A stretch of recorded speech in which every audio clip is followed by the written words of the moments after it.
Good evening, everyone. This is our official Halloween episode, and that's the totality of Halloween talk we're going to do. So, we're Almost in Agreement at gmail.com. Find us on Facebook, on Twitter, on YouTube. Go to the website, almostinagreement.com. Just check out all the cool stuff that's in there. And then go to your favorite podcast provider and check us out there and give us a follow, a 5-star review, any of those cool things you could do to help us get higher in the search engines and stuff like that to help more people hear about the ridiculousness that we talk about. So we're almost in agreement, and we're going to do a show.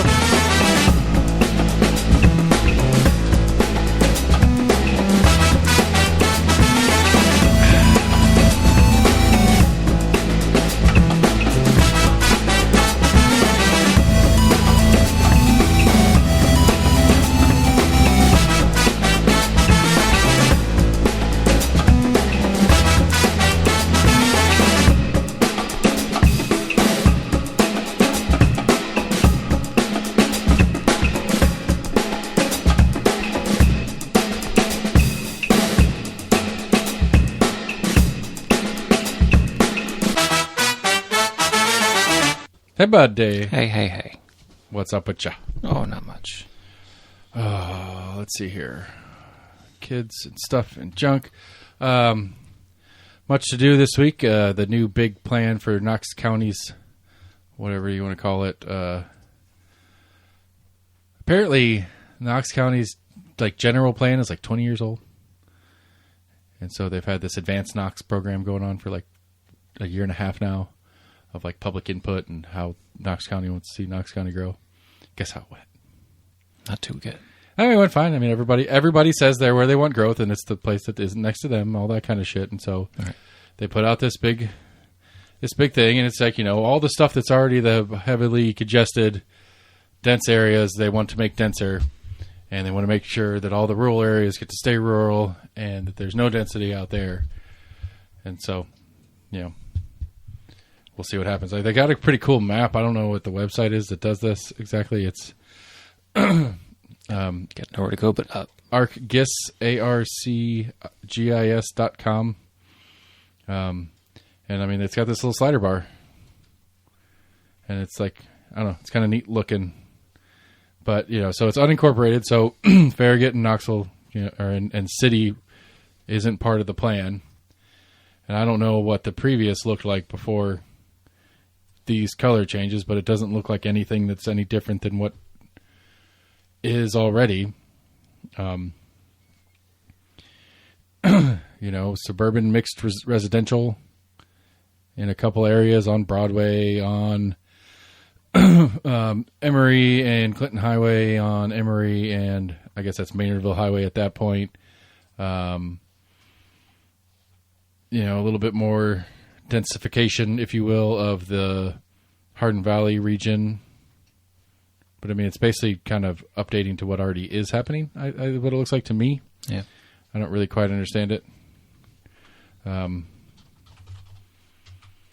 So I don't know. I will see. It's one of those that it's one of those that's step one of a 32-step process before anything can actually happen, because zoning and codes will come in behind it and start adjusting to the plan. And every step of the way, public input gets to do its part. Every step of the way, neighbors and neighborhood groups will get to protest and object to changes and this, that, and the other, and it'll whittle and bob and weave and go back and forth. So I doubt that it'll look anything like this by the time it's all said and done. But, again, everybody says growth's the right answer, so we're going to keep going with the growth plan. Yeah. So, anyway, I don't know. I thought it's a cool little map. It's kind of fun to look at. I don't know the previous version, so I couldn't say what is actually changed on it, other than they're very hard to highlighted areas, air quotes, of the major corridors outside of the city. So Kingston Pike doesn't change, at least as far as the county is concerned, because Kingston Pike almost from edge to edge of the county is in the city limits technically. Yeah.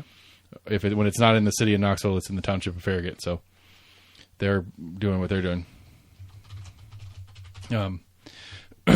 Anyhow, I don't know. That's a thing that I saw at the as far as some of the local goings-ons this week. We had another weird, an especially weird candidate forum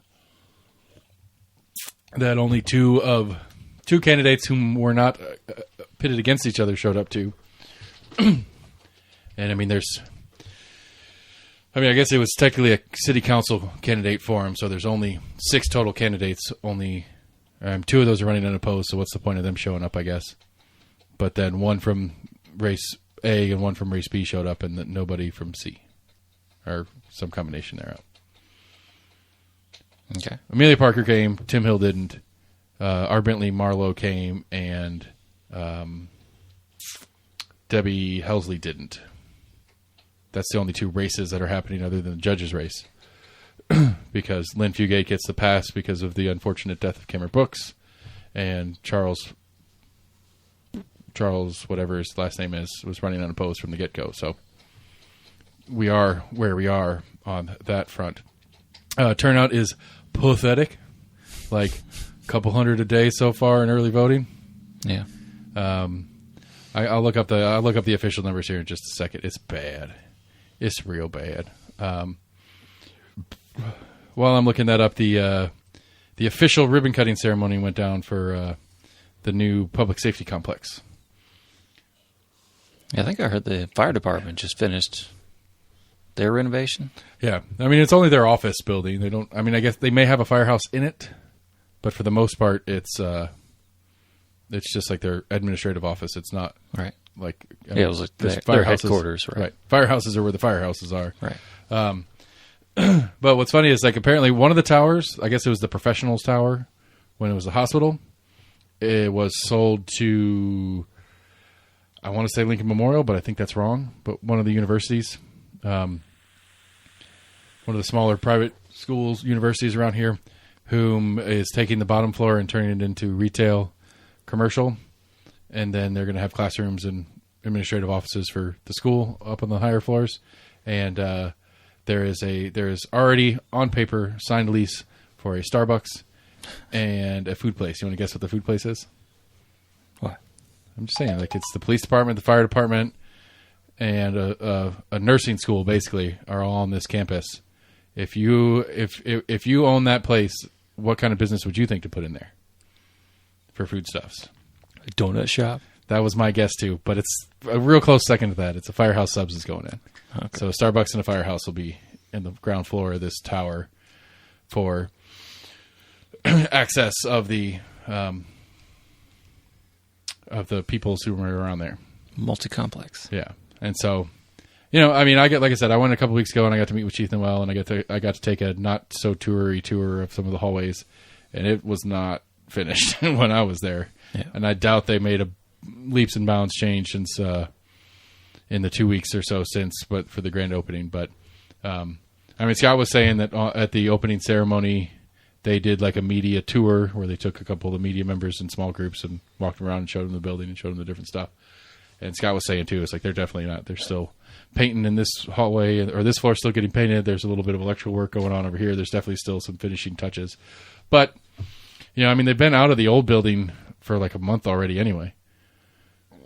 The old public safety complex down by the Civic, they've been out of there for a couple months anyway. And so the Clayton Family Foundation or whatever was supposed to be doing like a children's museum in there, in the old one.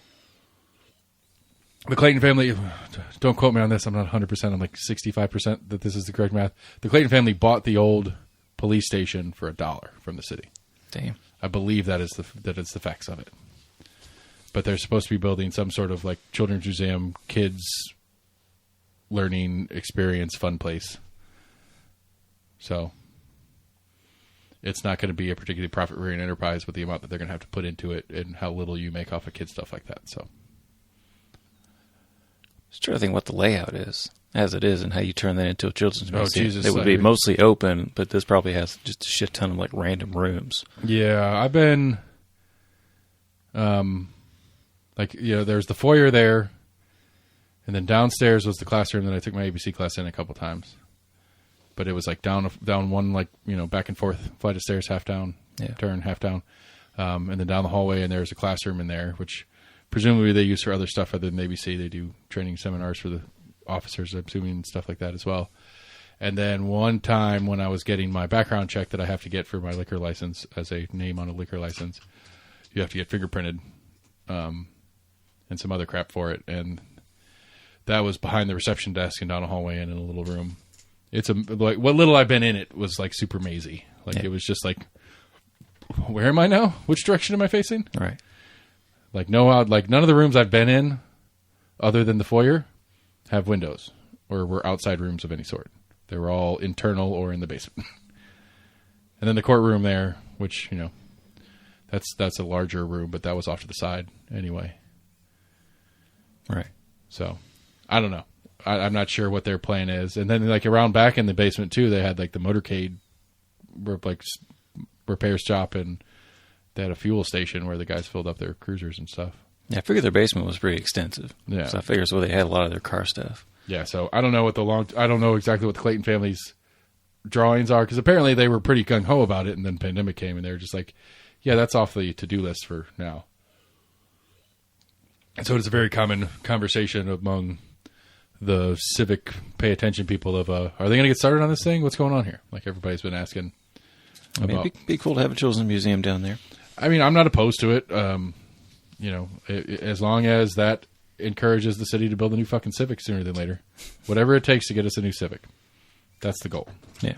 I was talking to my neighbor down in the holler, and I made my joke to him about how they need to do something not public with the city-county building. And he's from Charleston, and he references Charleston, South Carolina all the time whenever he's talking about anything. He's like, you know what Charleston did? They built their like civic building or whatever way out of the fucking edge of the county by the jail, where it's the cheapest piece of land in the county. It's like, I don't necessarily disagree with that premise. Maybe not all the way out where Knox County Jail is, because that's way the fuck out there. Right. For all of us who live out here on the west side of town. But like I remember saying to somebody that when after Easttown had closed, before the Amazon project came in to take over Easttown, like, move it out there. That'd be a great spot for it. It's accessible. It's easy to get to. Giant parking already there. There was the sheriff's office had an office in Easttown when it was open. Yeah. There was already a clerk's office there. At least some people were used to using some of the government services of that building. So, I knew where it was. It was kind of hidden a little bit. Right. Yeah, it was. Yeah, it was way over on the edge. It was, what was it, on the JCPenney end? I don't remember. It was on the north end, the northwest end. I remember that. On the backside. Kind of. It was down a hallway that wasn't really advertised. Yeah. Like, you could get it, like, it's weird because it's like one of the few places other than the big stores that you could get directly into from the outside. There was an outside door. I remember that specifically. Yeah, I remember it being like, that's weird. You don't have a shop. Oh, that's not a shop. I get it. But I guess I always came from the inside. Yeah. But it's on the backside of the building, so, whatever. But, anyway, I was trying to look up early voting numbers.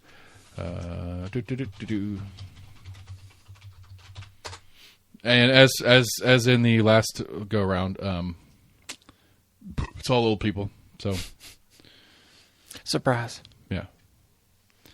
Daily early voting statistics, courtesy of knoxcounty.org elections.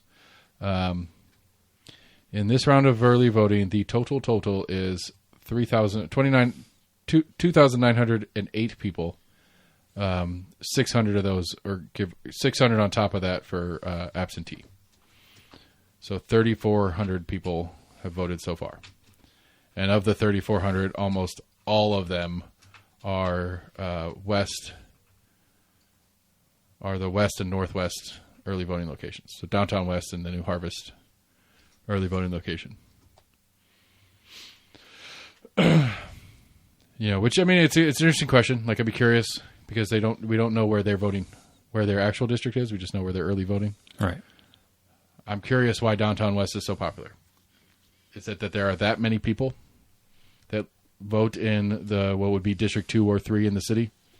Or is it that there are that many people that are out this way running errands and it's an easy place to do it? Because the least easy place, I would say, is City County Building, I would assume. Right.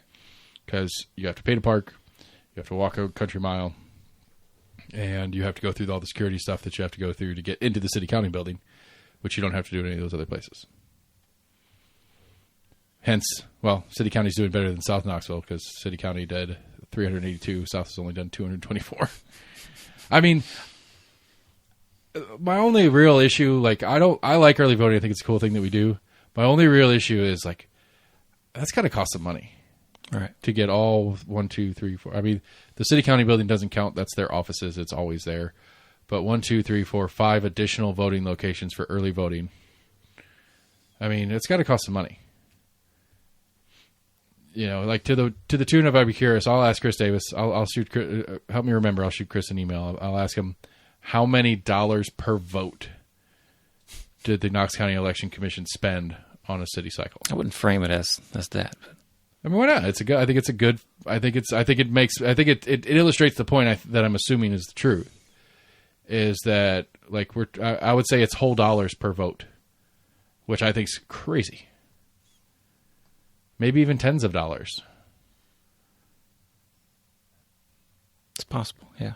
I mean, I'm just saying, I would hope that, like, on a bigger election, you know, it's like nickels or dimes per vote would be the average per vote cost to administer an election.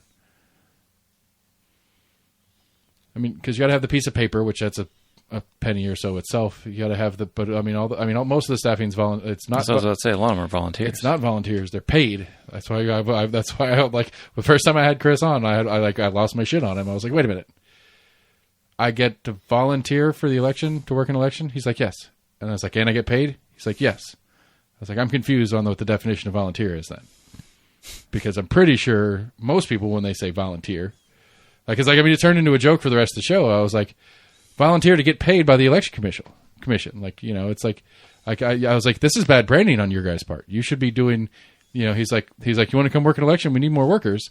And I was like, well, quit telling people it's a volunteer job and you'll get more workers. You get paid to do it. And it's a decent, it's like $12 or $15 an hour.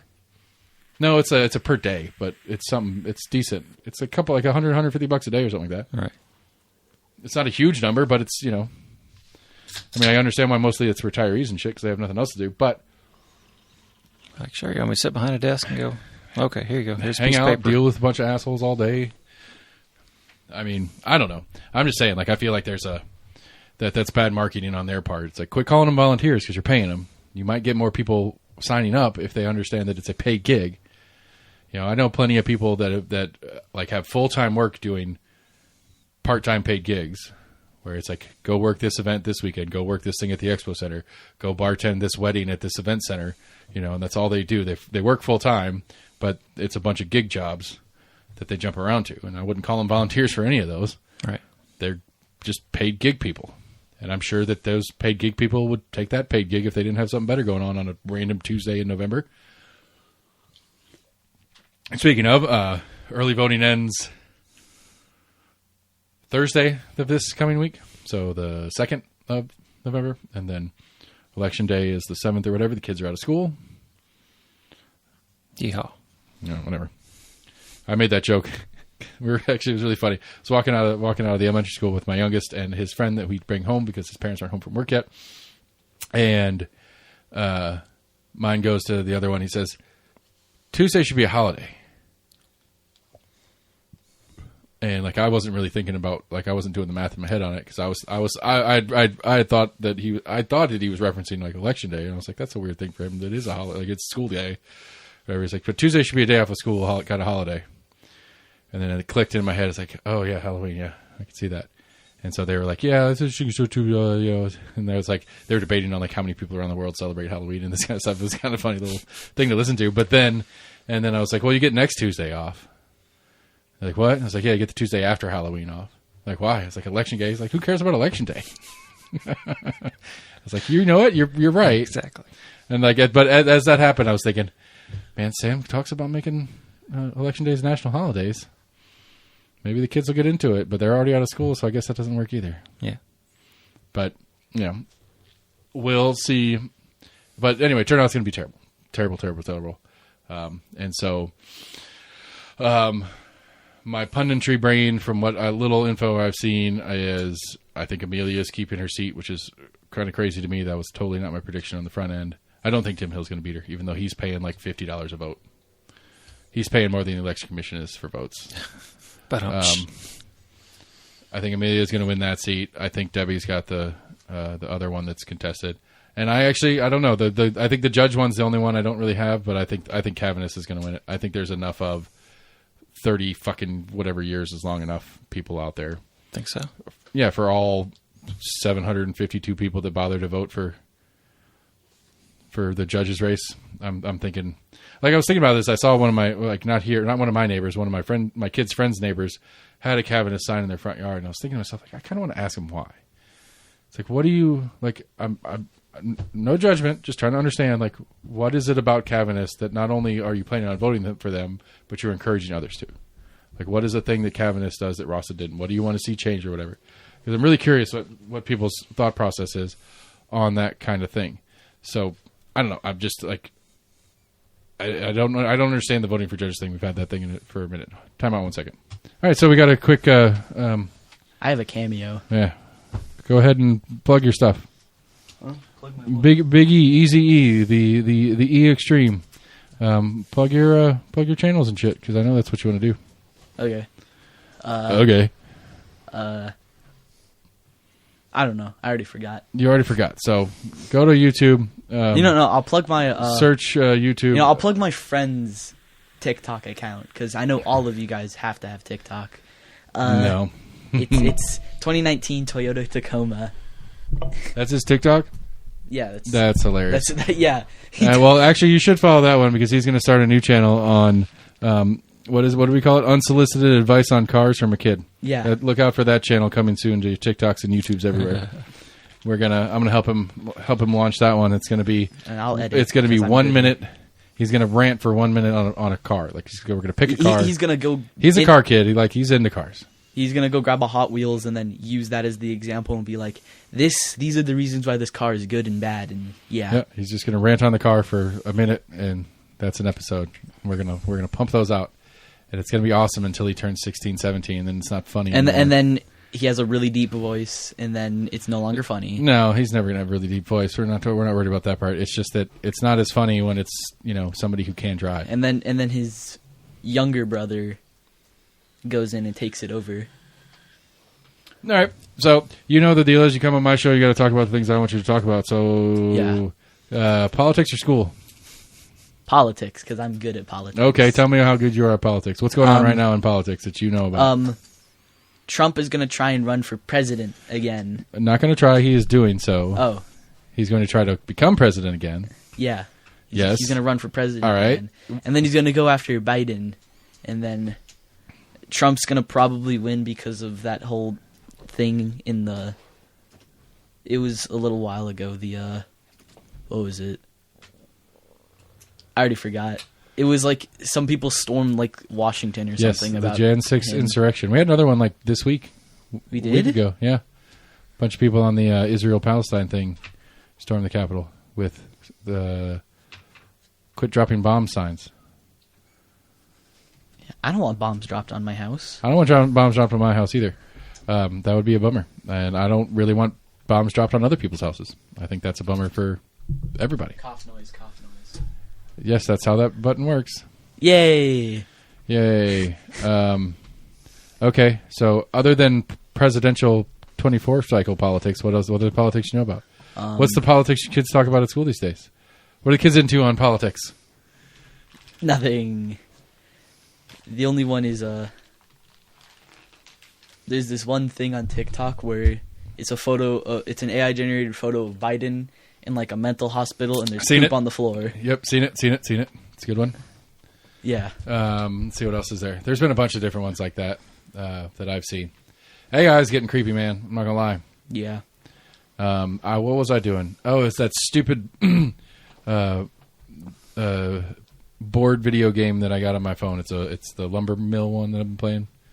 That one? Yeah. So like it's every 15 seconds there's an ad you got to watch, and there's one. Yes. And it is The Rock selling something stupid, and it's not, but it is. Like it's good.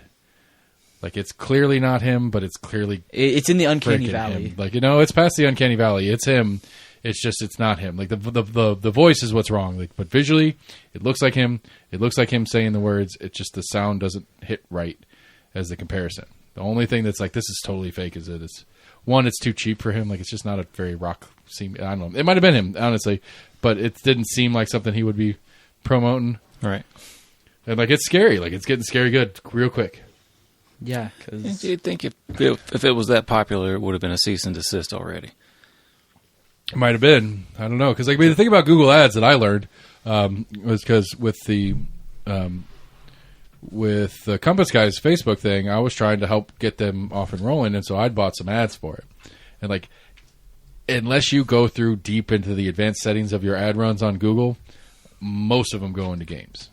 and it'll just be like, And so, like, it's anybody, it's any little company. Like, I mean, literally me and my one-man podcast studio operation that I work here Right. wanted to run an ad for one of my one client, and I'm going through the diagnostics after like the 1-2 weeks or whatever I ran the ad, and it's like 752 mobile game placements. And so whatever this company is that did this, that I'm assuming I'm alleging, I guess, whatever it is, did the scam on the Rock figurine. You know, they could have been anybody anywhere doing anything. Get it going, get it rolling through. Google's not necessarily catching it. They're not doing the copyright infringement concerns or the likeness rights. I mean, at some level, I guess they could, but you know, I just feel like it's one of those, you run it until you get caught and then you stop running it. But like the cease and desist and any lawsuits that would come from The Rock and his organization or whatever are going to be, it's going to be too much effort to get anything out of them, I would think. So you just kind of got to deal with it. I mean, Rogan talks about it all the time on his show. Like, he's like, people send me like links to stuff all the time of me selling stuff. He's like, I don't even know what that product is. I've never sold it. Nobody's ever talked to me about it. But he's like, all the time he gets people send him clips of him doing a sales pitch on an item that he's never heard of, never did any work with. You know, and so it's a problem. It scares the crap out of me moving forward, especially when the depth of political knowledge goes to Trump and Biden in the poopy room.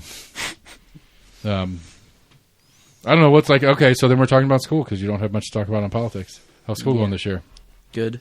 Like, I mean, Like, I know it's weird because I think back on my time in school, and it's like you don't have a comparison to say like the experience, like learning, not learning is not the question. I guess I'm asking like the experience of school, as far as like, do you feel safe at school? Do you feel like the adults in the room are doing good things and they're trying to make it a safe and educational, and they're trying to their hopes and they're there to try to make you a better person. Do you feel like that is an accurate thing? yeah, because like the fights from 6th grade to 7th grade, they dropped tremendously. Okay. So it's not of age group of kids. It's just during the time that you were a 6th grader, there were way more fights than there have been so far as a 7th grader. Okay. And it's just because the teachers have actually tried cracking down on fighting, because last year the 6th grade principal, so there's 4 principals main, and then each of the grades. Yep, I know. He didn't really crack down on it. If the fight happened and a teacher and some of the teachers diffused it, he would take them up in their office, write them up, do all that type of stuff.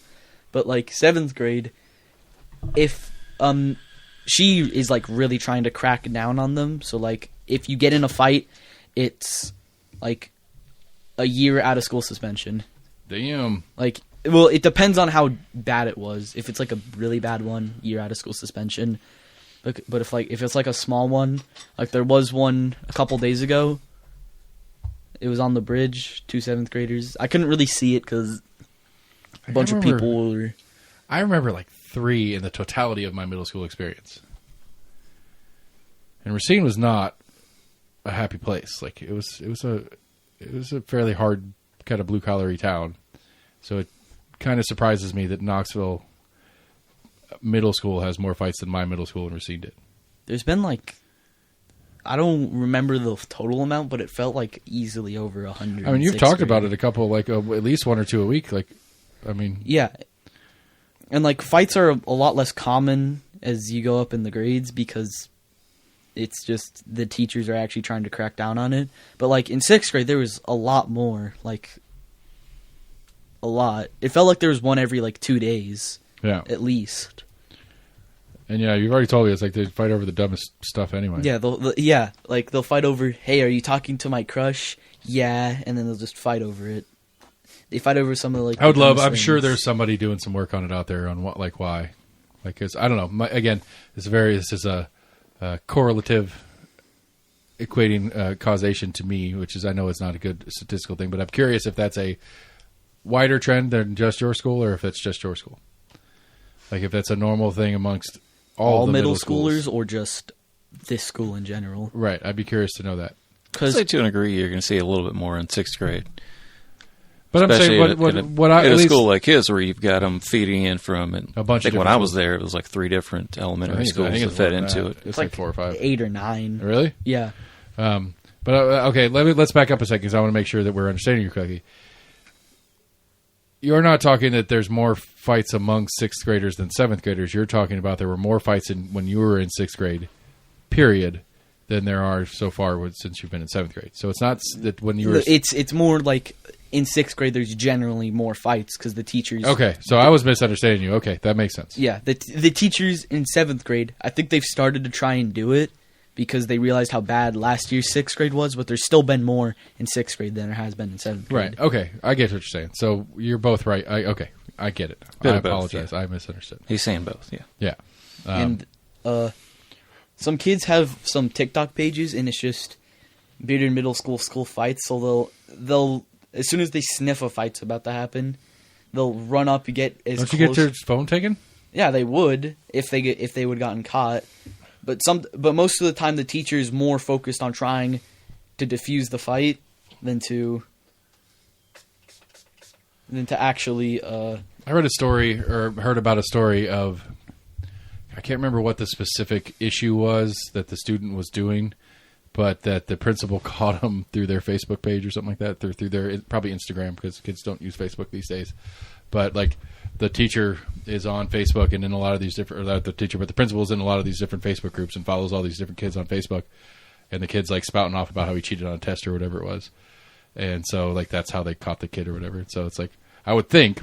That would be kind of smart for Yeah, that's what I was Snapchat just saying. these days. But like, That's what I was saying. Like, if you're going to be, because I think because I think at some point you got to crack down on both, because the fights are a problem, but then the kids, because at some point the TikTok thing is trying to glorify it and it's making it a popular because because some of these accounts at some have, level like, it's like thousands of followers. right. At some level it's like if I get in a fight on Billy's TikTok channel, then thousands of people are going to see me, and If I win, that's win or lose, I got to be famous for a second, and that's the Yeah. thing for people. Exactly. I mean, it just is. I mean, it's not a good thing per se, but I'm trying to be podcast famous. What's up? yeah. I ain't scared about it. All right, man. You said 10 minutes. What else you got? I could talk more about school and stuff. If you want to, man. We're here to chill, talk about it. Whatever. Bet. I can talk like the kids these days. In the they have some students will take their phones out in the bathroom. They'll go in there, get their phone out, and then for like 5 minutes or something, putz around, check all their stuff, and then just go back to class. I've seen it happen a bunch, and they aren't really gonna like record or anything, but sometimes I'll walk into the bathroom just trying to go, and then there will be like some kids starting a fight club for some reason, and it's always in this one bathroom. It's the combined all grades. Yeah, the one downstairs in the cafeteria or the common area or whatever. Mm-hmm. I've never been in there when it's not nasty. Yeah, it's disgusting. Always in there. There's always like hot sauce or something on the ceiling. Some kids throwing crap. Speaking of hot sauce, some kid brought a ghost pepper to school yesterday. Oh yeah, and a bunch of kids ate it. I took like the smallest little No, you bite. didn't. Yeah, I did. No, you didn't. Yes, I did. You would have told me about it the second you got in the car if that was true. I don't believe you. Do you know how early my lunch is? I don't care. You would have been like, Dad, I ate a ghost pepper. I did though. You can ask people. You can ask Evan. It's on TikTok. It probably is on TikTok. But yeah, some of the kids who ate it. So Evan, another kid, and then another kid. One of the kids ate like a really big part. They ate like 50% of it, and they got sent home. So lucky for him. Lucky for him, I'm sure. Yeah, I would want to go home. Yeah, then eat the whole ghost pepper, tough guy. Okay. If that's the case, I'm gonna leave you there. I'll let you shit all over the gross bathroom. It's already gross anyway. Make it even worse. Yeah. Make the janitor's job worse. I mean, I don't want to make the janitor's job worse per se, but sometimes there's consequence for actions, friends, and so. Yeah, but like the school bathrooms are so disgusting. Sure, a lot of public bathrooms are disgusting. But like the kids will like just pee everywhere. I know. Like there's you stalls you and pee stuff. everywhere in the house. No, I don't. I stopped that. Fair enough. That was 5-year-old me. 5-year-old you like the wise wisdom of your father is always, if you have the gun, you got to aim it. Okay. That's my wise wisdom on that topic. My stupid phrasey BS that I like to do all the time. I like to make everything into a catchphrase. You got a gun, you got to aim it. Yeah. But I don't repeat that, I guess, when you're in school. Don't be like, I got to aim my gun in the bathroom, because then you're going to get in another set of trouble, and that'll fuck everything up. No, What are you doing in there? I'm aiming my gun. Because, never mind, I'm not going to make that joke. Kids vaping in the bathroom is another thing that I find really dumb. Because, like, you're kind of killing yourself. Like, you sit in there, like, sucking on a vape for, like, 30 minutes, going...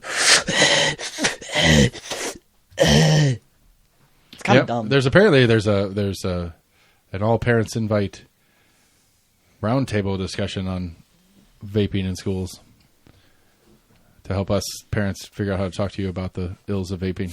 Vaping is bad. And other tobacco. And I'm not trying to be mean to you about your vape shop, okay. but like, vaping is bad. Don't do it. You're right, especially if take you're it from in a freaking kid's middle school. advice. Yeah.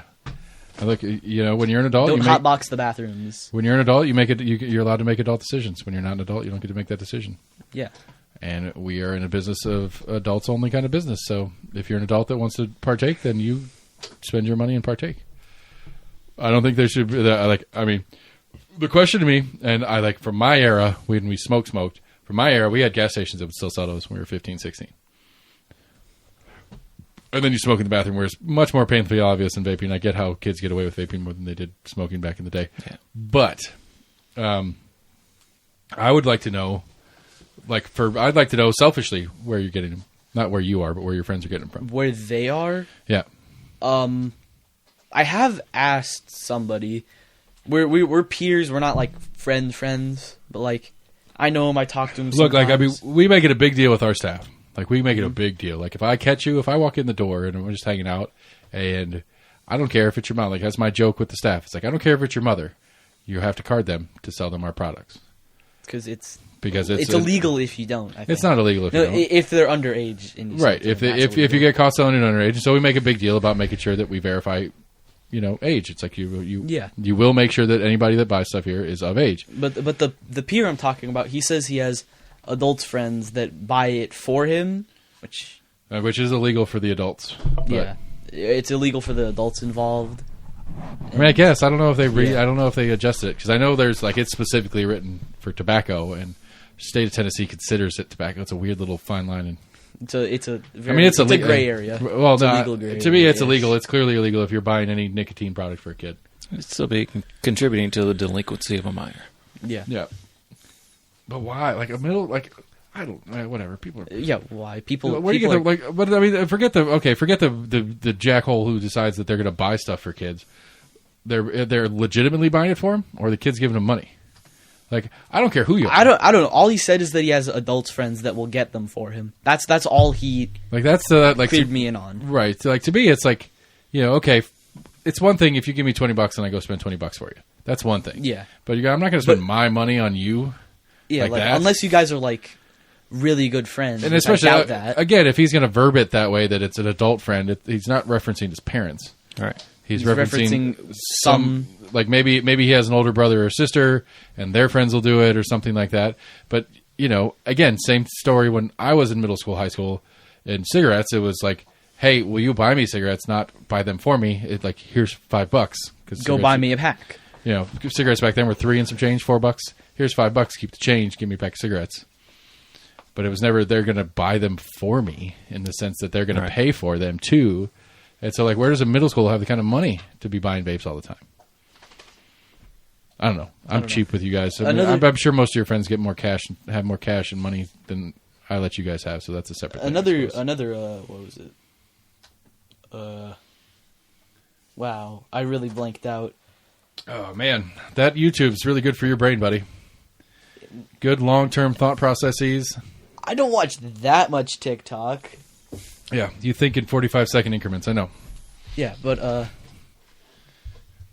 wow, I really blanked out. Yeah, again, you can't. Come on, man. Yeah, I was kind of disappointed going from 5th to 6th about no more recess, because I was like, that's one of the two good parts about school, in my opinion, lunch and recess.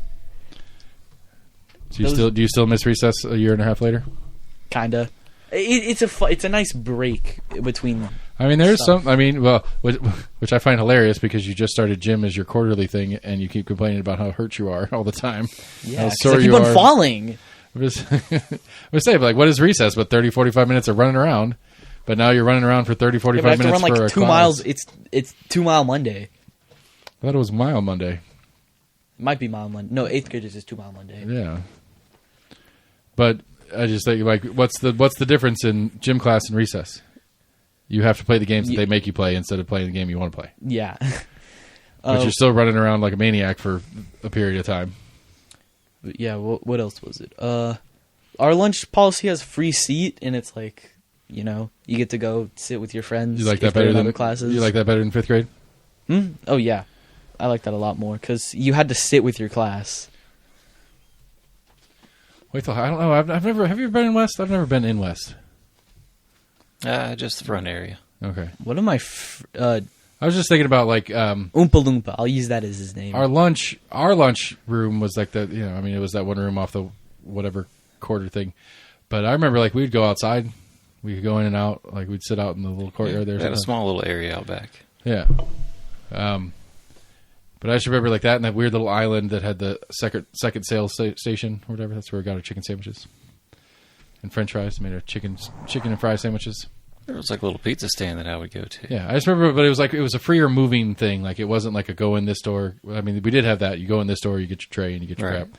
Or there's a couple different areas over here, and you could wander in and out, or you could be out in the east West Mall. Yeah, but I don't know how West is as far as freedom goes.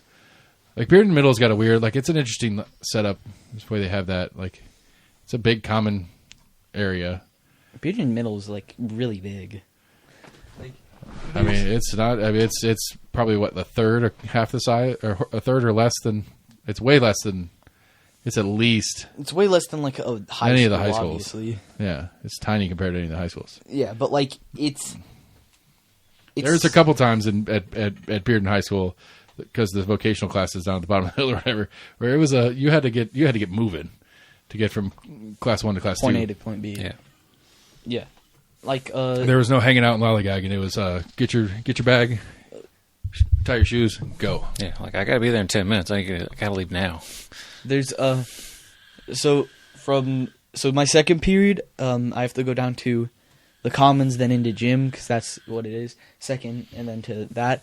But whenever I have to go do French, which I have to do for 2 quarters, which is going to be fun, I have to go all the way outside and then another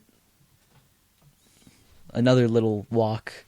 Outside? Yeah, like The there's little outbuildings. Yeah. Yeah. So I have to go. It's That's like the disappointment of Knox County schools at large to me is how many every school has some of those, elementary school had some of those. right?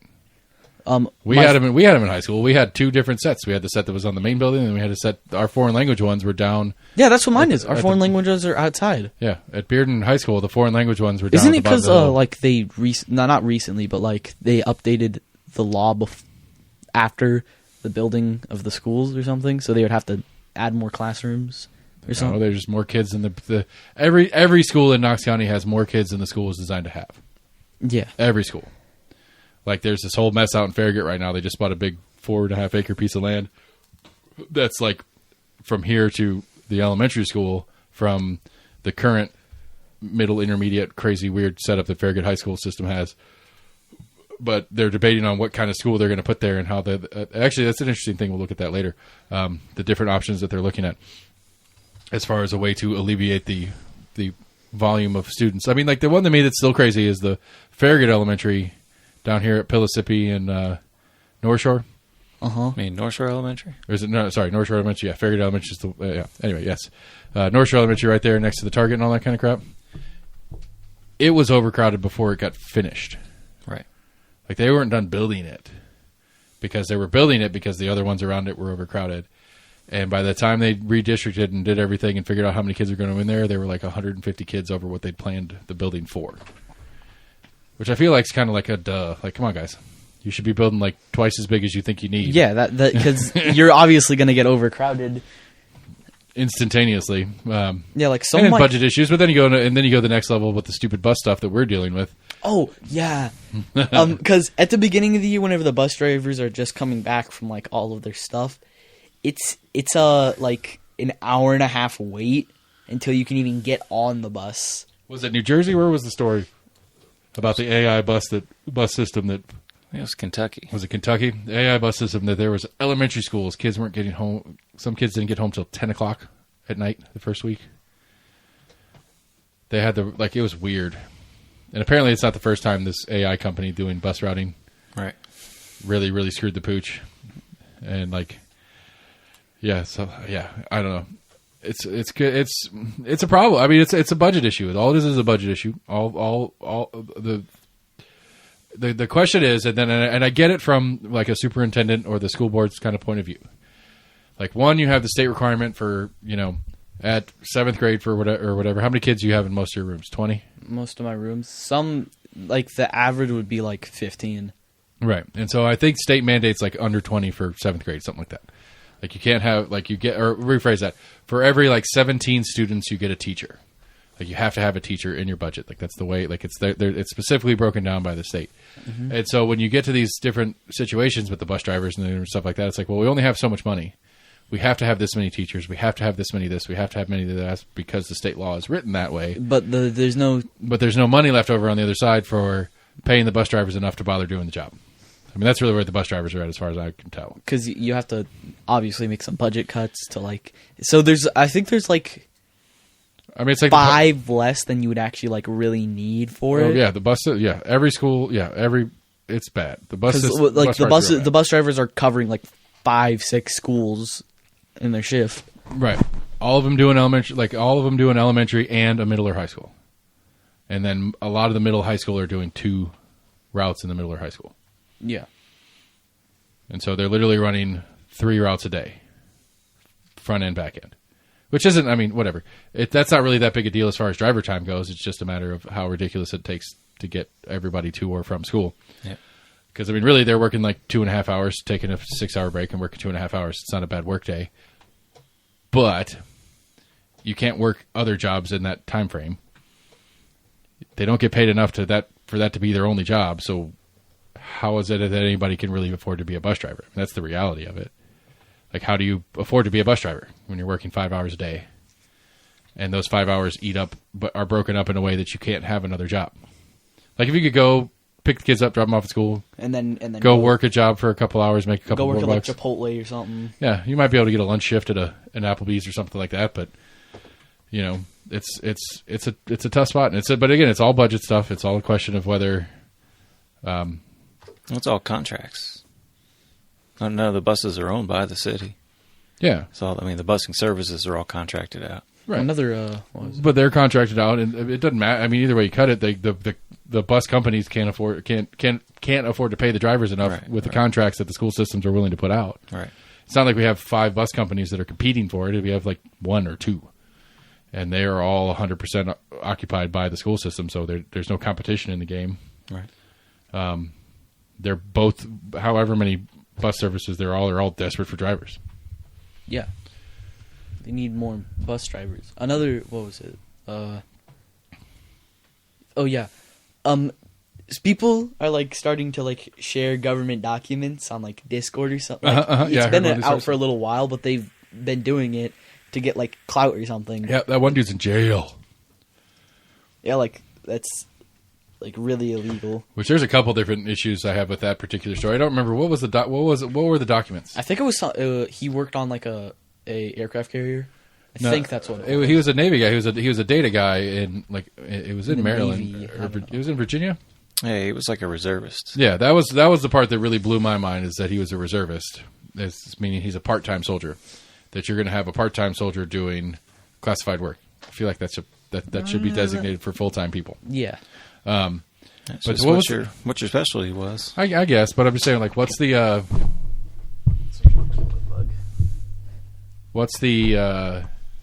the document though? That's going to drive me nuts. I don't know. Ooh, I don't remember what it was. I just remember that they lost a jet somewhere. Yep, in Georgia. Yeah, South Carolina. Sorry, South Carolina. Yeah. they lost like a really expensive jet somewhere. Yep, they did. Who's they? The government. I'm very smart. Yes, you are. You try to not sound very smart, but you are. Yeah, I know. I understand. Things for 35, 45 seconds at a time, Yeah, and then you jump to something new. yeah. That's how. I know. You've been TikTok molded my brain. We've been doing this for 22, 25 minutes now. And I can sit down and talk for 25 minutes. and not to me, you can't. Yeah, I could go sit down for like 5 hours and talk to my friends. And if you have like a secret recording or something there, Bro, bet I can you can get like a. I can predict that conversation. Bruh, bet. It's us getting bet, bruh. annoyed at our teachers. That's the 90% of the conversation.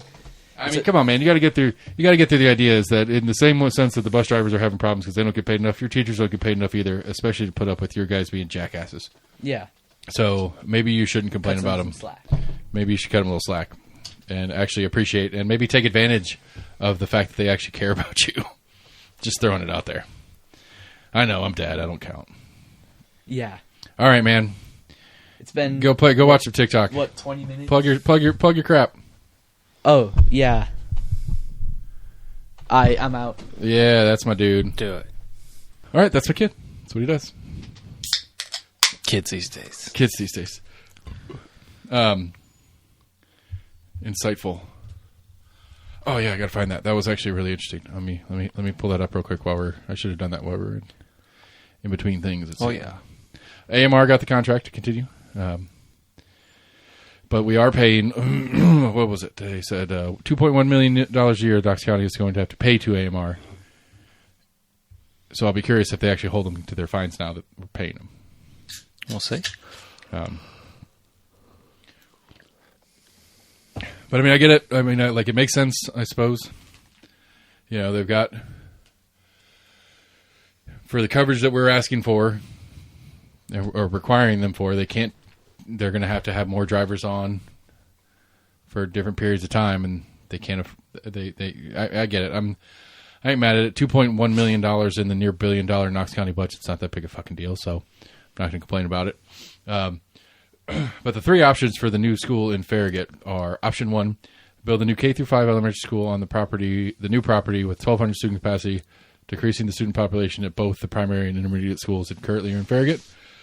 Will cost around $42.6 million, so that's the cheap option. Option 2, the most expensive option, build a new middle school on the new property that holds 1,600 students, convert the primary into a K-5, convert the intermediate and middle schools to a K-5 and a standalone freshman academy for ninth graders, and the high school would have just 10 through 12, cost about $66.8, not including renovations to the middle school. So probably another $15 million or so. And option 3, build a new K-5 school to hold 1,400 students, which would be the largest elementary school in the county, convert the primary school into a smaller K-5, convert the intermediate school to a freshman academy, and the high school would hold just 10 through 12th grades. $48.3 million, give or take. Goodness. Whichever one has the most capacity is the right answer to me. Or maybe the math, going back to my joke math about how much does the election commission pay per vote? Same thing, new math. How many dollars per capacity should be the target? The highest capacity, the lowest dollars per capacity, I think would be the target. That would make the most sense to me. Well, you can do the math. I could. Well, the other one is not including renovations, which is the highest amount, but is bringing in the most kids. Well, the new building, or the most capacity. right? The new building's capacity, but it doesn't say what it's going to do to the old building's capacity either. Like renovating the middle school into a freshman academy and a K through 5. How many does that add total? Like how much new capacity total on the 3 options is the question to me. Because, I mean, again, that's all that matters. That's all that matters. Going back to our growth rate thing, anything else, we've got to get we have capacity issues. Just seems like an odd concept to have an academy just for freshmen. I think it's just because of the way the buildings are broke down. That they're basically a way to make Farragut High School have more capacity. Just take the 9th grade class out, right. Move it to this other thing. So that, and it's a separate building that's on campus next door. It's essentially, as I understand it. Oh, okay. And then it would be renovate the other building, and so you would just be pulling the 9th graders out of Farragut High proper, but they'd be on site in a neighboring building. I do remember being right next to each other. But it does, like, yeah, I don't know. It doesn't, like, it's mind, like this gets into that mind-boggling numbers game that I just can't wrap my head around. Like, it just doesn't make any sense. Like, I can't figure out the math on any of it. Like, it just gets too big at this point, where I just go, no matter what version of conversation we have. Like, again, this was back in the early days of the podcast when I first started talking to outside, elected people and or, what's his face from the finance guy from the school board. It's like we were trying to figure out the how the state allocates money to Knox County, or going through all that kind of stuff. Like, I don't understand why a bridge costs $84 million for people to walk across. I can't, that just doesn't make sense to me. I can't wrap my head around the idea of it costing a average of $10,000 a year to educate a student, per student. Like, it just seems like a lot to me. And it's a lot. It seems like a lot to me, and then it gets more confusing because everybody says it's not enough. Like, most people are complaining about it not being enough. It's like, I feel like, what's a good salary? Like, what's actually a good salary? What we call like a good solid lower middle class salary, $50K, $60K. Yeah. So, 1 teacher per 6 students. I understand it's more complicated than that. So you have 12 students per teacher, which is a good teacher to student ratio for most grade levels. It's $120K. That obviously that teacher's not getting all of that, but teacher gets half that, and then you have another $60K to figure out how to get a room and some paperwork moving. It just doesn't, realistically, like, I'm not trying to be hyperbolic about it. I know it sounds that way, but like, realistically, it doesn't make sense to me. Like, it just confuses my brain on how that gets to be so heavy when, if you took 12 students, like my joke was like, give me 20 students and $200,000 and I'll get them the education they need for their 4th grade year. Think so? I think I could figure it out.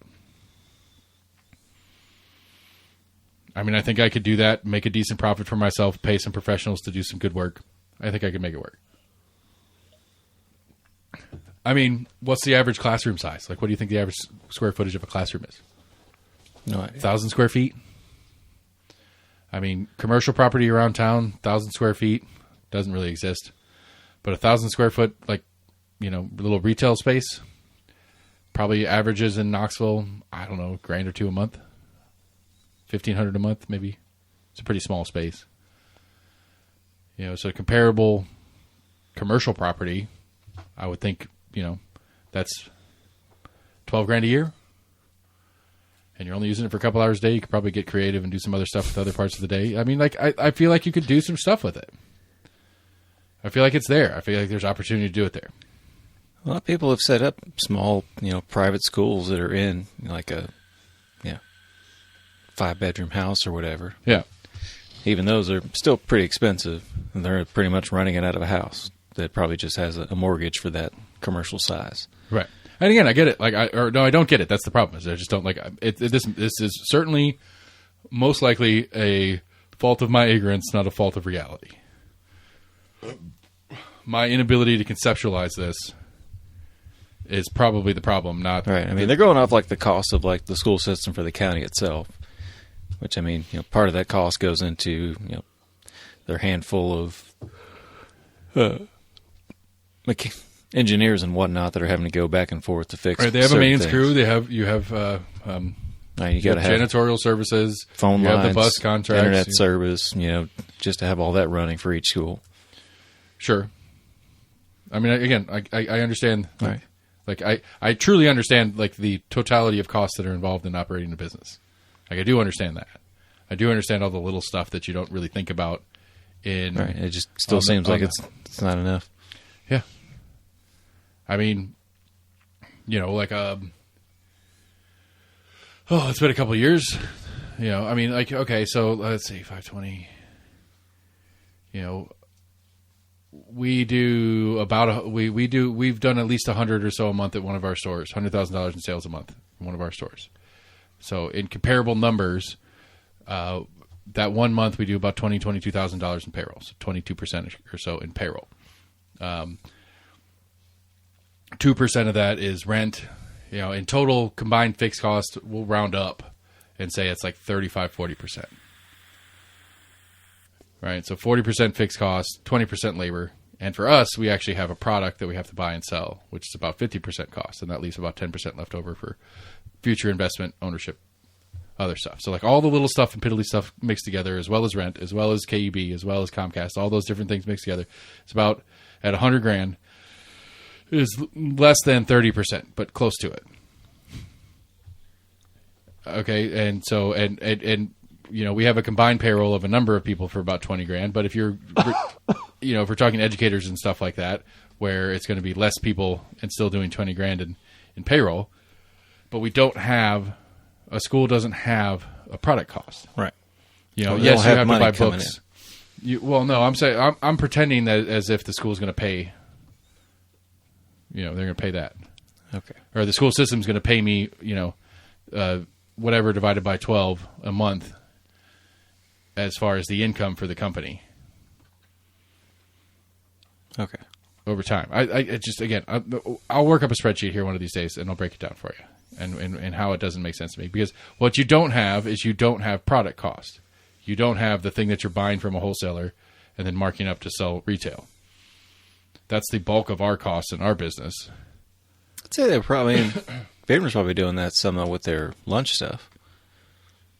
I mean, yeah, but they're also getting federal subsidies and all sorts of shit on the fucking food costs and stuff like that. But yes, I mean, as far as cafeteria goes, the cafeteria is paying Cisco or Reinhardt Food Services or one of them for the food that they're selling, and it's getting charged to the kids and the families and the federal government as well as Knox County schools are all pitching into different directions to get it there. Yeah. But as far as like the actual classroom part of it, it's not like every day you buy a book. And that book goes home, and that goes into your costing. Yes, you do buy books. That's part of like it. I would see educational materials in the business sense as an asset cost, not a product cost. Like that is an asset. You buy that book, you have that book, you can use that book over and over again, like a computer in a business, like a point of sale system. Yeah. Or like a shelving unit or whatever. Like it doesn't disappear when you make the sale. It's still there after the fact. And so. Again, like I said, I'll do the math. I'll in all my free time, I'll figure out a time and I'll sit down. Well, I think that's one thing the schools look at as well. I mean, they're not always able to have like this extra money to buy, 20 new computers, 20 new lab stations. Right, but I think what you're missing my point. What I'm trying to say is that the biggest cost to my business is the product. As far as the percentage of the percentage of costs that I have, if I spread them out, the biggest percentage cost is the product for me. Schools don't have the product. They're not buying brain cells from a wholesaler and installing them into a child's head in the sales process. And so to me, I think that might be why it doesn't make sense to me, because that is a different style of business per se than the one that I'm used to in the way my brain works thinking about business stuff. Okay. That's all I'm trying to say. I don't think many educators look at the school system as a business, but could be wrong. Sure. The educators don't, because that's not their job. I mean, the comparable would be that they would be like, to me, the product is the child and what you're shoving into the child's brain in the process. That's the product.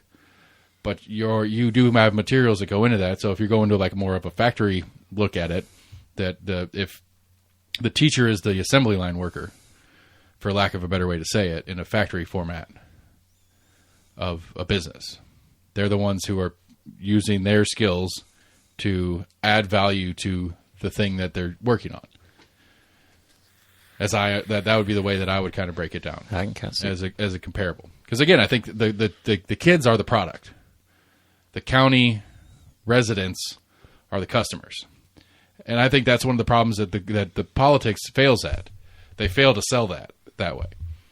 Because you and we have kids that have been, are in, or finishing up. I can't remember where your kids are in the set, but we have kids in the system, so it's easy for us to go, school system is an investment in our kids. But those out there that don't have kids, or kids are already out, or they haven't had kids yet, or something like that, it's still an investment in the future of us, right? Even if you don't have kids. And I think it is something that some politicians will talk about from time to time, but it's like our education system. We like to glad hand and talk about how important it is and how important our kids are to us, but I don't think they sell it well. I think one of the things, it's like, you see the problems that we have around here, this is a failure of our education system, and this is why we need to attack some of these problems that we're having in our education system. Stuff that isn't in the education system, problems that we have as a community at large. I think a lot of it's a failure of our education system. And I think if you sold it that way, it might be easier to, do a tax increase to raise money, to get more money into the school system, if you think that's the solution. But nobody really sells it that way.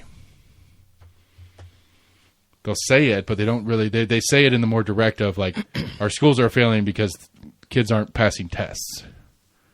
There's different theories as to why people think the school systems are failing. I agree with that. But to me, I guess my take on it is the schools are failing to me because of what the schools are producing. And maybe this is the old man generational gap problem too, is kids these days. But, and again, I can't really blame the kids for it either. It's like, I don't know, like, what's he going to do when he grows up? The only thing he says he wants to do is be a content creator. Right. It's like, well, maybe you can do it. I believe in you. You're capable. You can figure it out. You can make it do. But we all can't be content creators. But when I survey the kids, other than one of his friends who's super into cars, I don't see any of them having any real drive towards any particular. I mean, they're middle school. It's a little young to have a real, like, it's very rare that you have a kid that early that is like legitimately picked their life path. Right. But doesn't even have any, like, most of them don't have any ideas other than content creator. Like, I don't know, this is kind of cool or that's kind of cool. I don't know, maybe this, that. Like, I don't even get that out of them. It's just like, I'm going to make YouTube videos. Okay. I hope so. I really hope it works out for you. I really, really do.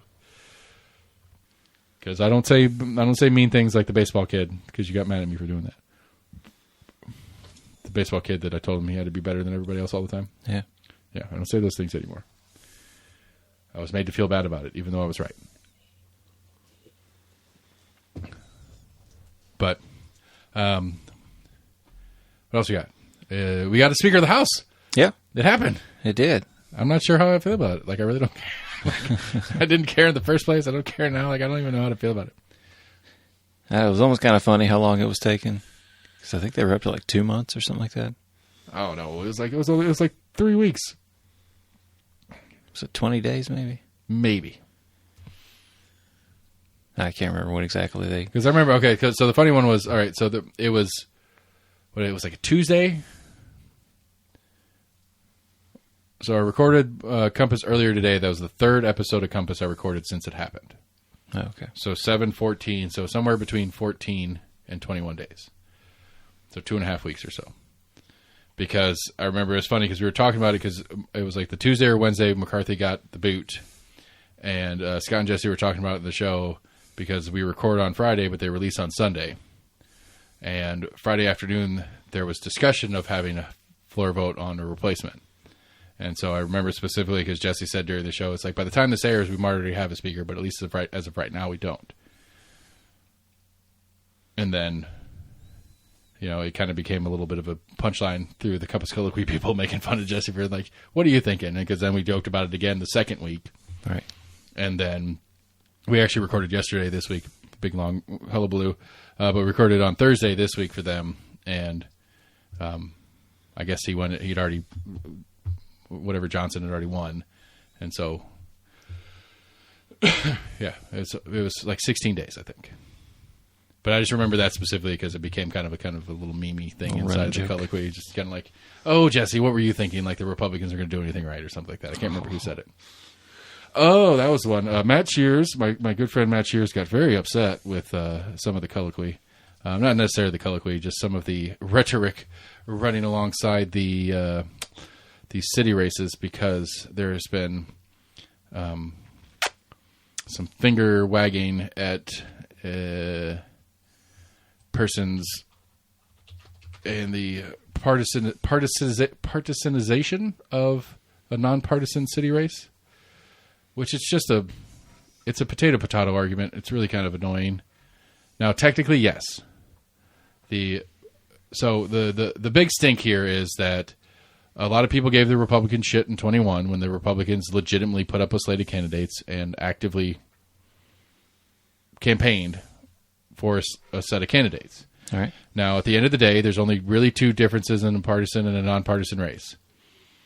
The difference one is that when you look at the ballot, there is no letter after the people's names. Difference two is the way the primary works.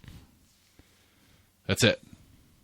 It's the only functional difference. Everything that goes on outside of that, legally, the Republican Party, the Democratic Party can do whatever they want.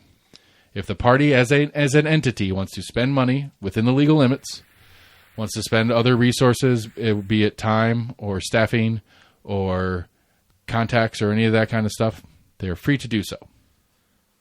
And so the big stink is there's a couple people that have been accusing the Democrats who complained about the Republicans running the slate of candidates and getting into partisan or nonpartisan race are now being active in it. And so it's like, well, it's very hypocritical of you to call us out for it, and then you're going to do it and pretend like you're not doing it and all this kind of stuff. It's like, well, technically they're not doing it because the party et al., I think is the Latin thing that you use for that phrasing.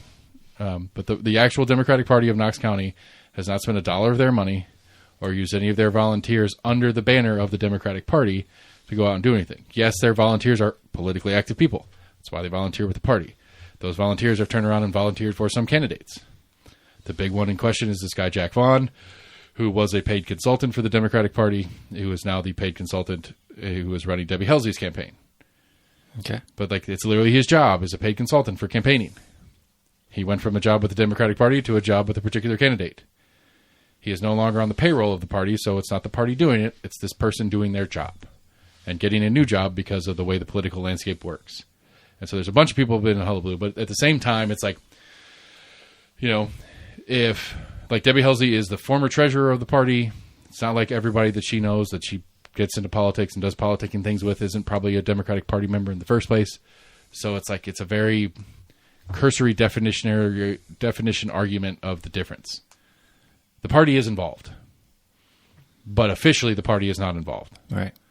The Republican Party is involved. The Republican Party is officially involved because they're donating to and endorsing. Party players are playing the game. Right.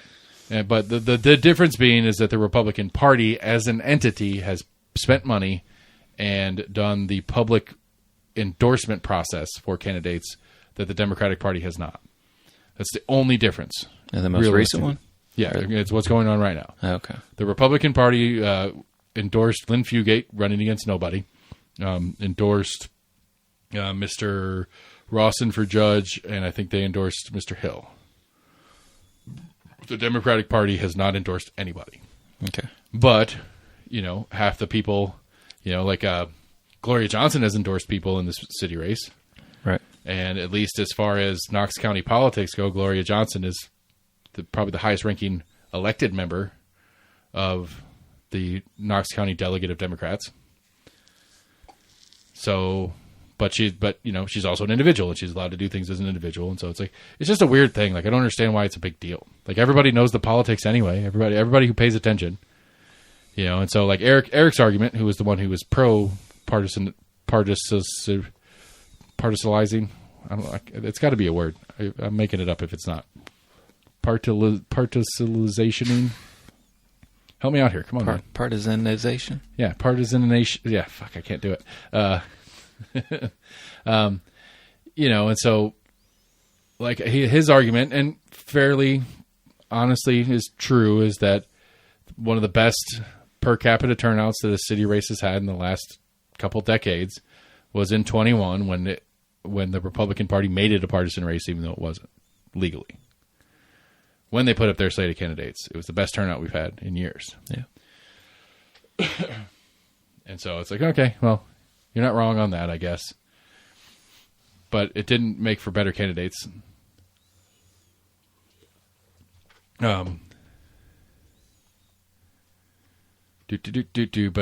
anyway, Matt put out quite a solid post on his strong disdain for the blatant lies and conspiracies about the Knox County Democratic Party.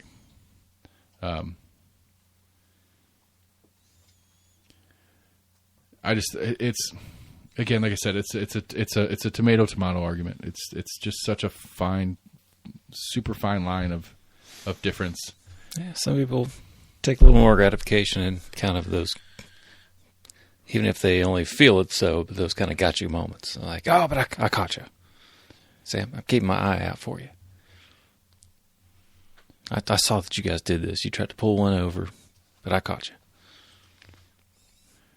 People don't want to feel like they've been fooled. I suppose.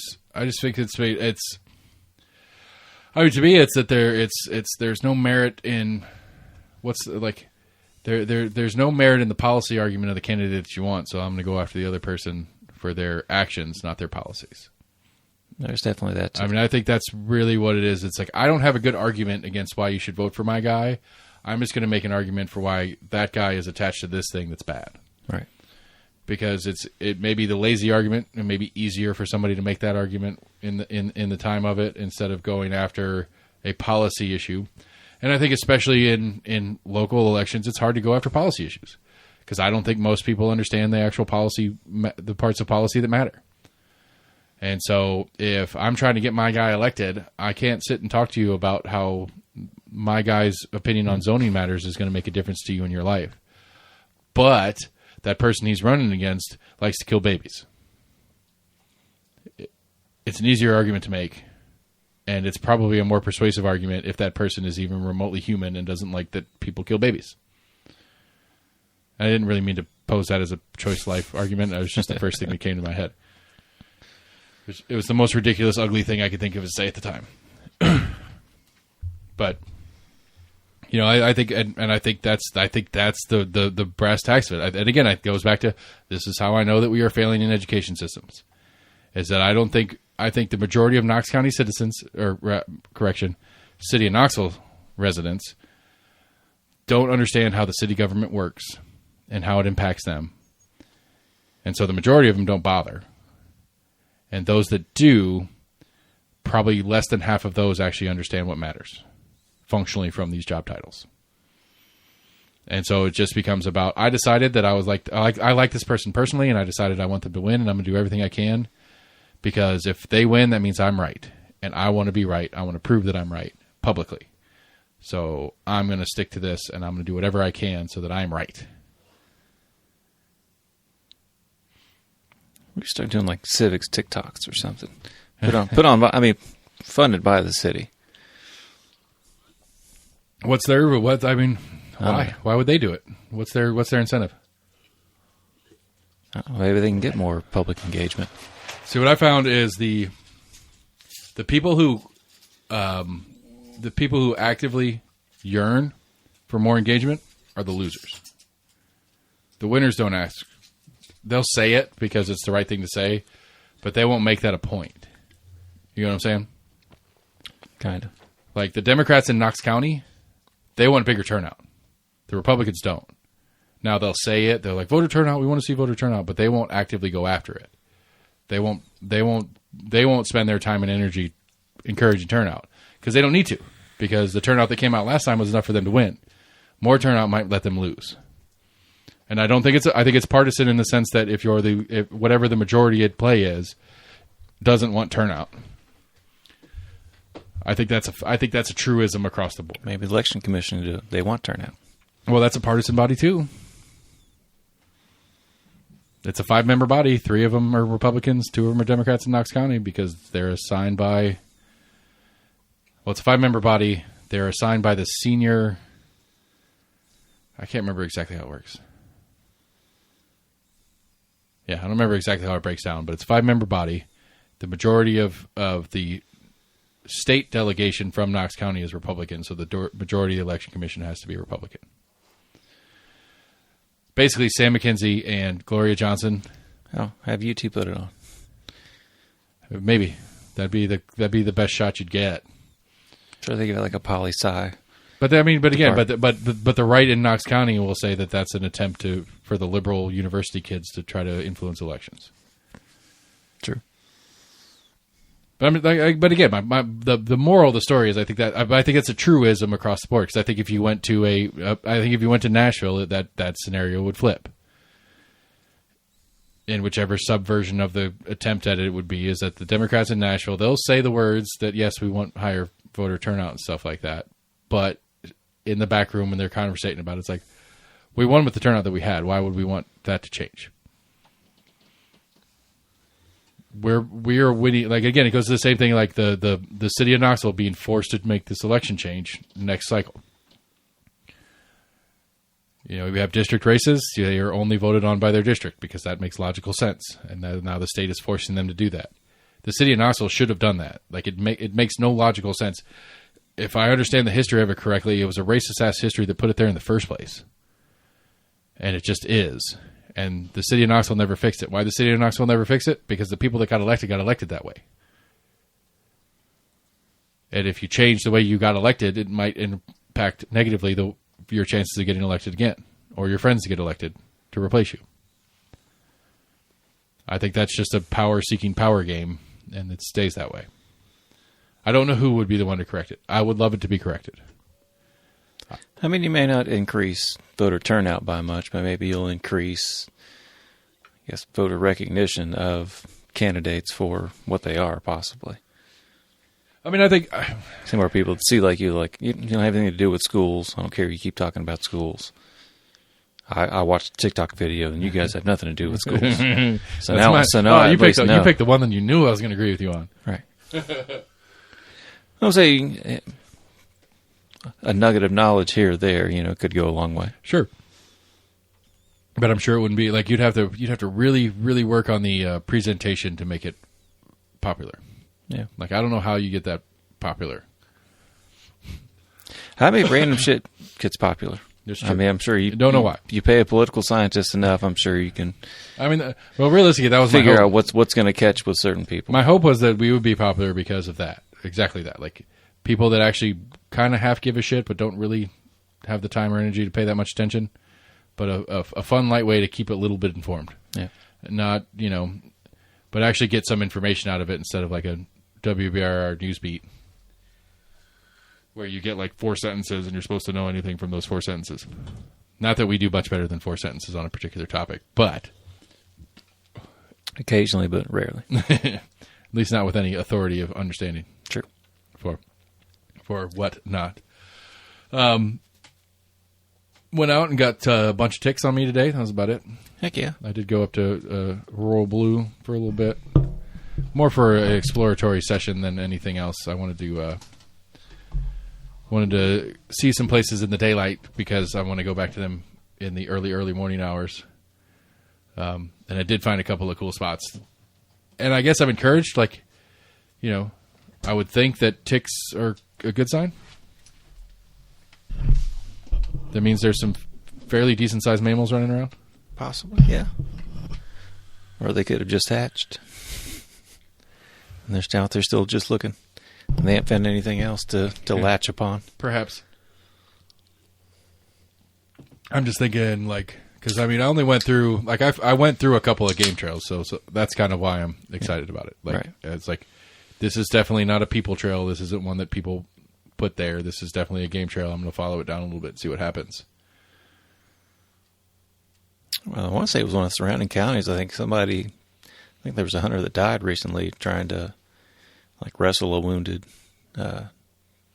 game that he had shot. Why would you? Deer. Why? Why would you do that? I guess he didn't wait long enough to approach it. poor life choice. That sucks. Yeah. Yeah, that's why I carry. Well, yeah, that's why I always carry my pistol. I guess I get in trouble during archery season if I did a finishing shot, but I will take the penalty for reduce suffering as a cost of doing business, I guess. See, Kentucky hunter dies.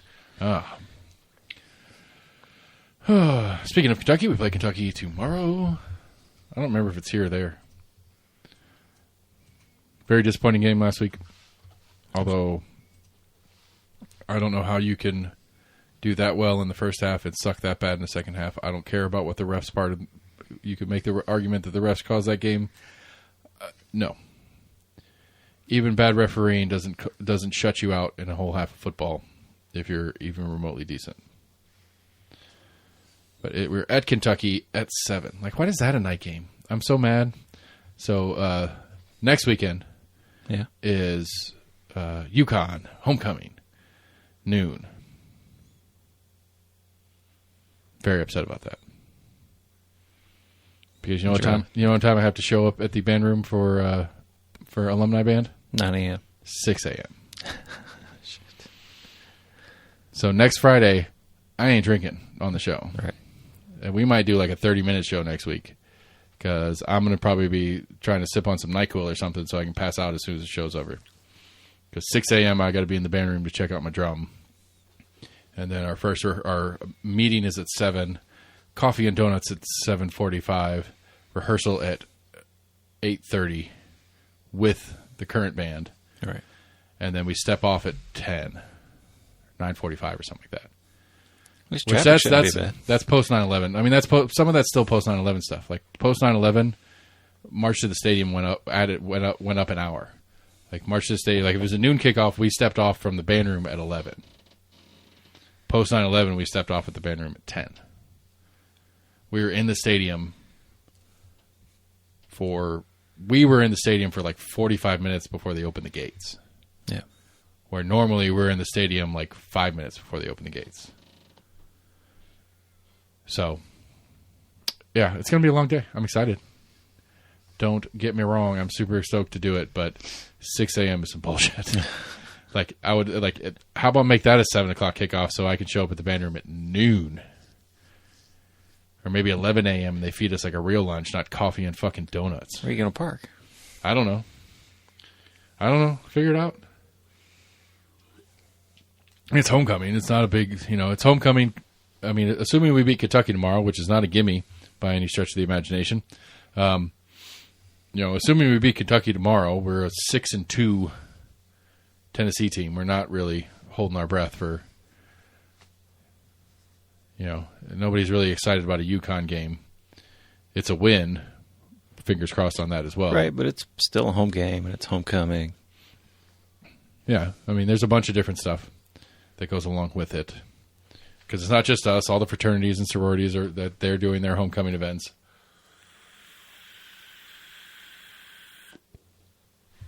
I don't know what the show is yet. We haven't been told what the actual surprise show is.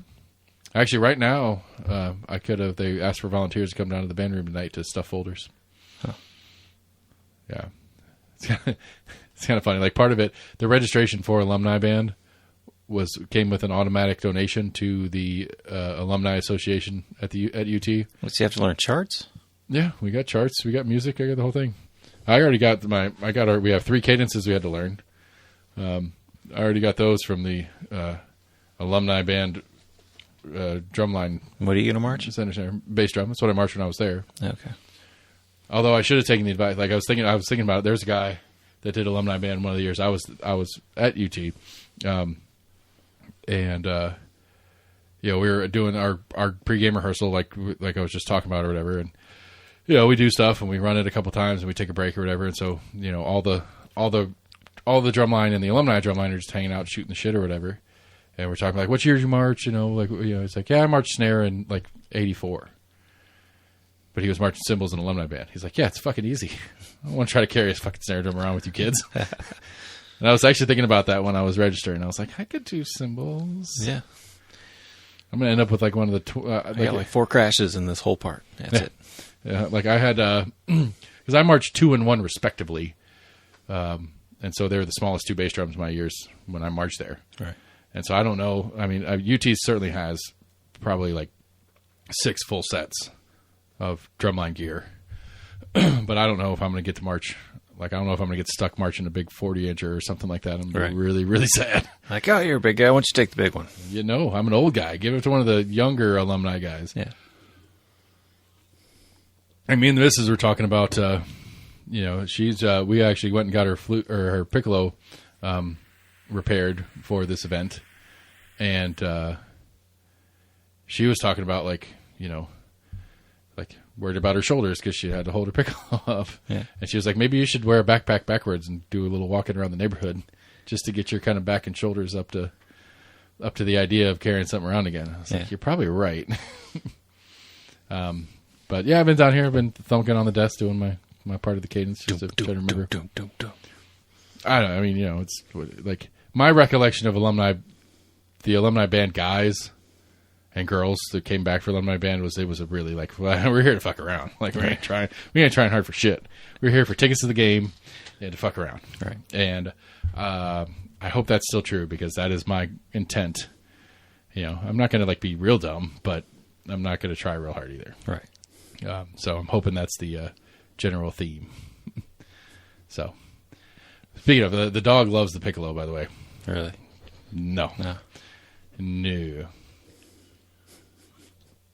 All right, man. What you got in the weird news of the weird category? I'm feeling kind of dry. Nothing great, unfortunately. It's 2 weeks in a row. Come on, man. We're going to dig deeper. Got more. Guess I don't look in too many places. Got a man trapped in jewelry vault overnight is freed when timer opens the chamber as scheduled. I mean, that kind of seems like so not a thief. He's just a dude that was working and got stuck in there at the end of the night or something. Let's see here. I mean, so to me, the news of the weird game that we play every week. He was trapped at trying to access his safe deposit box. So it was a customer. It wasn't even an employee. Not a thief, not an employee, but a customer. And the bank left his ass in there? They didn't explain how the man became trapped. They didn't? Who didn't? I'm so confused right now. This story is getting actually kind of interesting. Houses several jewelry businesses. All right. Start over. Start from the top. Bring it from the top. Come on. Let's see here. Or text it to me and I'll read it. Man was trapped inside text-reinforced concrete jewelry vault in the New York City overnight. Had to abandon an attempt to rescue him for safety reasons. Fortunately, the vault was on a timer and opened on its own Wednesday morning, officials said. The fire department was called to the Midtown Manhattan building on Tuesday after the man became trapped while trying to access his safe deposit box. Assistant Fire Chief said the building is known as the World Diamond Tower and houses several jewelry businesses. He did not explain how the man became trapped. So they were in contact with him. They could watch it on a security camera. Fire chief said the department's rescue units had tools that would have been able to break through the vaults. Have tools that would have been able to break through the vault's 30-inch steel-reinforced concrete walls. But they chose not to because... So they had to hold off going further, fearing their rescue attempts could harm the man trapped inside. Or the other people's shit that's in the boxes they would have had to break in the process. So the problem with the plating is we'd have to use torches, which would affect the environment for the person inside the vault. Doors opened as scheduled around 7 a.m. He was freed unharmed. I have so many questions. Like, so many questions. Like, I really want to know, like, so the guys, like, who closed the door? They just thought the guy was gone. Who knows? I'm just saying. Like, maybe the guy was in there just, like, bathing in his jewelry, and they forgot about him. They're like, he went in there, like, 2 hours ago. Like, surely he's gone by now. Like, yeah, go ahead and lock up. I mean, I would think that would be a procedure issue for the security company and or bank or whatever it is who houses said vault. That, like, before you lock the vault, look inside and see if there's anyone in there. Like, I have 1,000 questions. Like, how's the airflow work in that place? Like, was there any concern over him suffocating over that period of time? Like, it had It had ventilation. Probably some, yeah. Was he hungry? Like they said, get him some food in there somehow. I'm legitimate questions. I don't think they could get to him. But you can survive a decent bit. I mean, Sure. I mean, without a medical condition. you know, I mean, yeah, you could get 12 hours. You know, I'm assuming you got locked in around 5 or 6 p.m. Didn't get let out till 7 a.m. I'm assuming. I mean, I would You go like I 2 guess weeks you would without sleep. food. I mean, I guess you would sleep. You know, like you just say, "Fuck it, I'm going to bed." I guess. Yeah. I personally would probably have a panic attack. That's one of those things that I'm not a confined spaces kind of guy, and I would probably freak out. Hopefully, like full on panic attack, and then pass out and stay asleep Yeah, I mean, for 10 hours. I probably wouldn't even think they're like, oh, it'll automatically open at 7 a.m. Well, I mean, Well, no, I probably know. Like, eventually somebody's going to come back in here tomorrow. well, it depends. What if tomorrow is Sunday Right. or Saturday, and they don't do business on Saturday or Sunday? Like, is it a holiday weekend? Fuck, I can't remember. Is that That'd get pretty rough. I mean, you're pissing and shitting on the floor. What do you do? True. Oh, I'm going. I mean, yeah, but I then you got to try to do it in a corner, Then but you got to sleep next to it. you do in the Smell opposite it and- corner. I mean, I don't know how big this vault is. I mean, are we talking like 30-foot hallway reinforced steel walls? All right, you got one more? Give us one more before we do that again. Deer charges through crowded Wisconsin restaurant. Deer? All right. Deer killed a guy in Kentucky. That was our prelude to the news of the weird. Let's see here in Belwa, Wisconsin. Belwa? Belwa. A deer became crashing W-A-H or W-A-U-G-H? B-E-L-O-I-T. Beloy. Beloy. Belux. Beloy. Beloy. There's a lot of French up there. Beloy. Beloy. French and German, that's most of what Yeah. Wisconsin is. Surveillance video shows a deer charging into the crowded restaurant around lunchtime, prompting diners to scatter. The animal then explored the dining area and kitchen before exiting out a back door opened by an employee. I'd be a little freaked out if I was in Wisconsin for that event. Because Wisconsin apparently has CWD real bad. No one's harmed. The incident and location has since reopened after a deep clean. The restaurant offered a $2 mac and cheese special on Wednesday to commemorate the incident. Yes, I love a good self-deprecating joke. I like it. But yeah, apparently CWD in Wisconsin's like real bad. Really? Yeah. I guess it's like it's all up the Mississippi. And the further north you get, the larger range a lot of the deer have. And so they're further in to the state.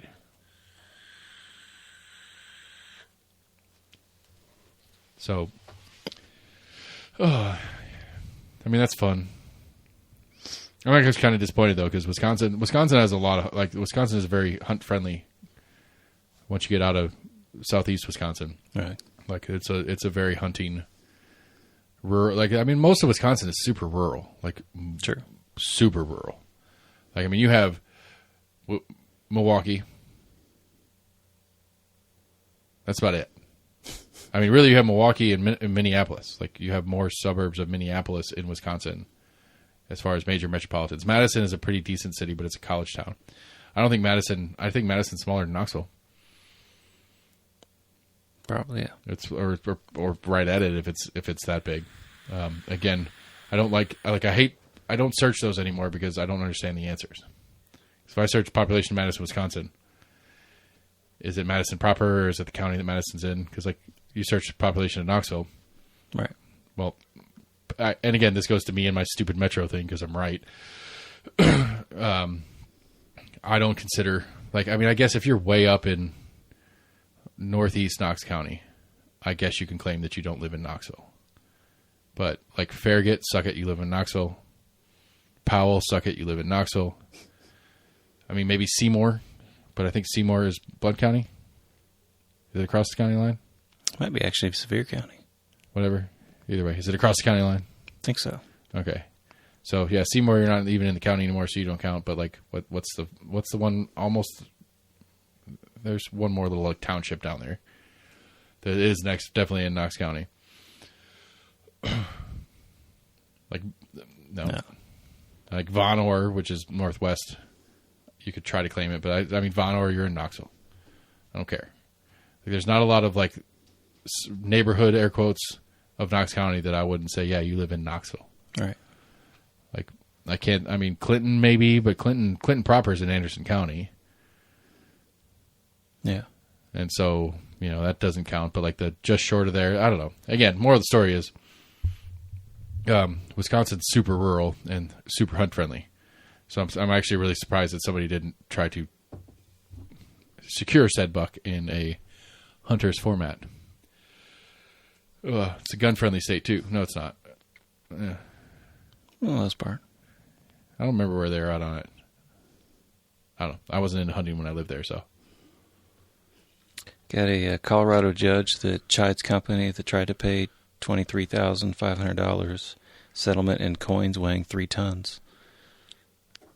I mean, it's legal tender. Suck it. Deal with what you got. Oh, we got a cease and desist order this week. Nice. And I'm really confused about it, and I'm afraid to say it. We got a cease and desist for the use of the word ICE in our social media. I can't imagine that any possible form of the combination of letters ICE is copyrightable for general use.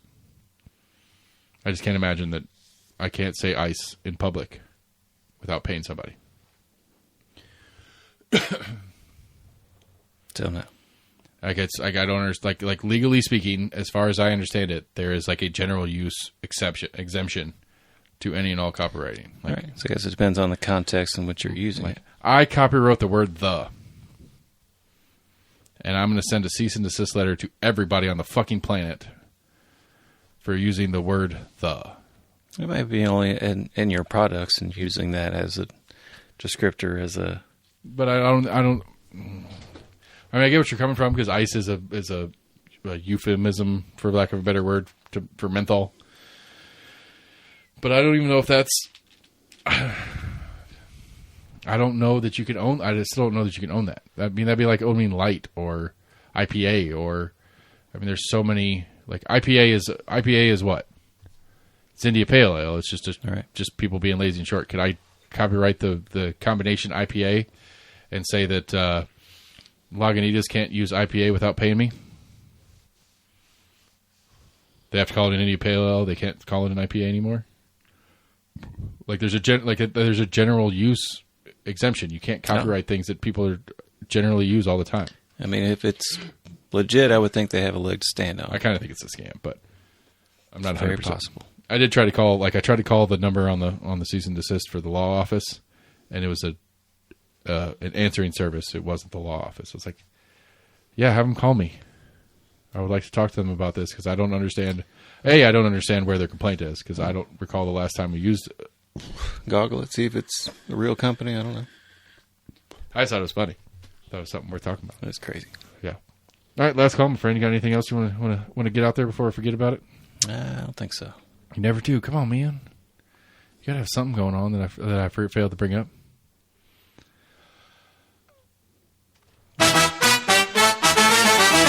Do the outro? No, thank you. God, you never do. It's like, I mean, you can do the lazy version where you just say, this is Almost Agreement. Go to the website. See you guys later. Bye. Facebook, Twitter, YouTube, almostagreement.com, almostagreement@gmail.com. Hit us up. Tell us what we're missing. I promise I do intend to start bringing guests back either on this show or doing special interview shows like I used to. It's just been a busy time across the board for me, so there's that. I guess I'm also spending some of my political capital for personal gains, and I feel awkward about asking too much for too many people. So we're Almost Agreement, almostagreement@gmail.com. Find us on Facebook, on Twitter, on YouTube. Go to the website, almostagreement.com. While you're there, check out all the cool stuff we got on there. Go to your favorite podcast provider. 5-star review, follow, share, tell the things, and all of that kind of stuff. Check out the Compass Points podcast that I produce for those guys. They're going to be a little bit more detailed on the specifics of what I like to say is actually going on here locally. Thanks for listening, everybody. We'll talk to you guys soon. Bye.